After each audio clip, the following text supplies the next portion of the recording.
妈妈们，你们的孩子是否有经常面对鼻水倒流、鼻塞、伤风或者是流鼻涕呢？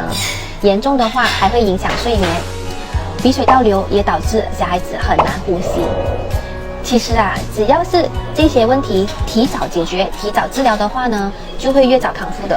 除了要注重在饮食习惯还有环境的这个干净之外呢，在这里也推荐大家一款保健品，就是虎乳汁。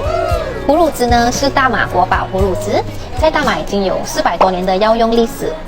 虎乳汁本身呢是可以帮助呼吸道有困难的人，像是刚刚所说的鼻子敏感啊、鼻塞啊、流鼻涕啊、鼻水倒流等等的。虎乳汁呢，而且服用非常简单，一包包，然后很容易服用，小孩子也很方便服用哦，只需要撕开，然后是液体状的，直接倒进嘴巴里就可以了。